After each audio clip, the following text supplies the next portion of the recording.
मोदी सरकार के दूसरे फेज को देखें या इन 6 सालों को देखें, क्योंकि बहुत सारे फैसले ऐसे हुए अमिताभ जी जो ऐतिहासिक करार दिए गए, 370 का हो, 3 तलाक का हो, राम मंदिर के निर्माण का रास्ता साफ हुआ इसी दौरान। आप किस तरीके से देखते हैं? देखिए, मुझे लगता है अगर ये सामान्य काल होता, ये कोविड-19 की समस्या बीच में ना आई होती, तब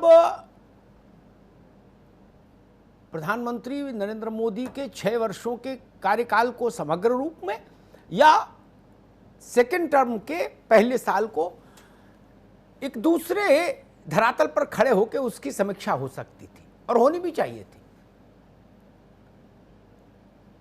लेकिन कोरोना के संकट ने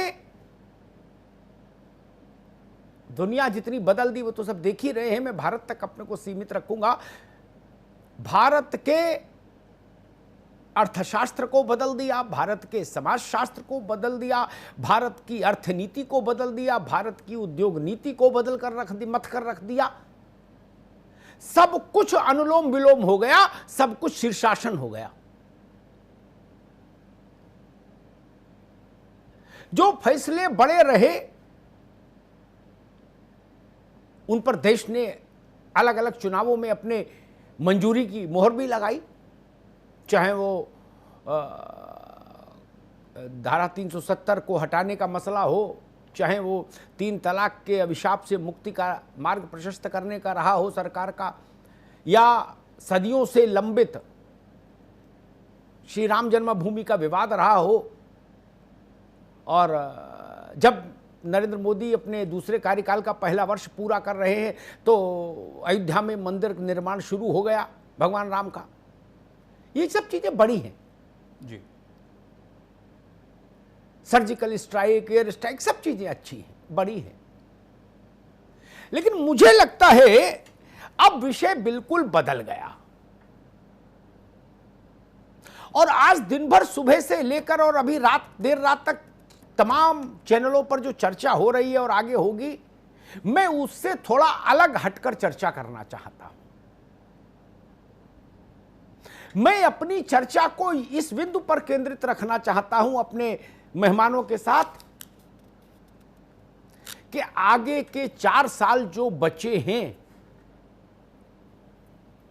उनसे कोरोना के दंश से आहत मर्माहत भारत की बेहतरी के लिए क्या किया जाए, कैसे किया जाए, प्राथमिकताएं क्या हो। क्योंकि अभी सामान्य काल नहीं बचा, बिल्कुल यह विशेष परिस्थिति है, इसका एक विशेष प्रोटोकॉल तय होना चाहिए। आज मैं सोच रहा था, इस ओर लोगों का ध्यान कम गया, मुंबई में आईआईटी के कुछ पुराने छात्रों ने मिलकर एक संस्था बनाई है। उन लोगों ने कहा कि हम लोग फंड रेज करेंगे और यहां एक ऐसी प्रयोगशाला बनाएंगे मुंबई में जो भविष्य में 1 महीने में 1 करोड़ टेस्ट कर सके। अभी भारत में इतनी बड़ी कोई प्रयोगशाला नहीं, अभी हम 33 लाख कर पाए हैं टेस्ट, इतना समय हो गया। मुझे बात अच्छी लगी। आज चर्चा इस बात पर होनी चाहिए कि क्या 1 साल के भीतर ऐसा भारत नहीं बनना चाहिए जो ये सुनिश्चित करे कि भविष्य में कोरोना जैसी कोई भी त्रासदी आएगी वायरस जन्य, तो 1 महीने में हम 10 से 15 करोड़ नागरिकों का टेस्ट संपादित कर देंगे। ये 100, 200, 1000 की गिनती में ही नहीं पड़ेंगे। भारत जैसे बड़े देश के लिए इतना तो चाहिए। क्या आज हम यहां से बात शुरू कर सकते हैं? मैं मेहमानों को भी सहमति चाहूंगा, क्योंकि ये विषय ऐसे हैं जो शायद राजनीति के लिए बहुत मुफीद नहीं है, भाजपा, कांग्रेस, सपा, बसपा किसी के लिए जी। क्योंकि इनमें लट्ठम लट्ठा की गुंजाइश नहीं है, तू में की गुंजाइश भी नहीं है। हमने मजदूरों की स्थिति देखी। क्या आज हम एक ऐसा वायुमंडल बना सकते हैं जो हमारी सरकार को इस बात के लिए बाध्य करे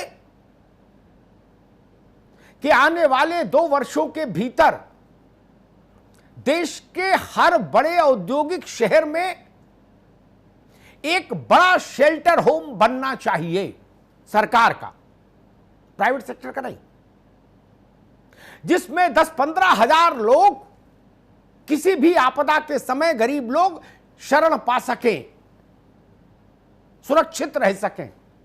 इसकी कमी हमने महसूस की। इसमें सपा बसपा भाजपा कांग्रेस का कोई रोल लफड़ा ही नहीं रखा मैंने आज बहस में। देश की चर्चा है, व्यक्ति की नहीं, पार्टियों की नहीं। सरकार हमारी है, भारत की। क्या हम ऐसा भारत बना सकते हैं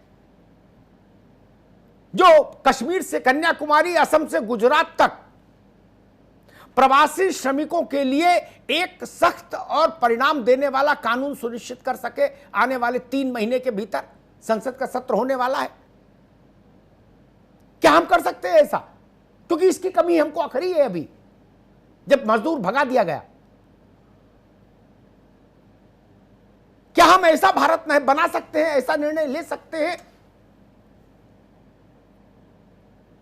कि चलो गांव की ओर? भारत ने विकास के नाम पर जो रास्ता देखा, वो ये रास्ता देखा कि गांव से शहर चलो तो विकास होगा। क्या हम अब गंगा को उल्टा बहा सकते हैं? गंगा सागर टू गंगोत्री, गंगोत्री टू गंगा सागर तो चली रही है।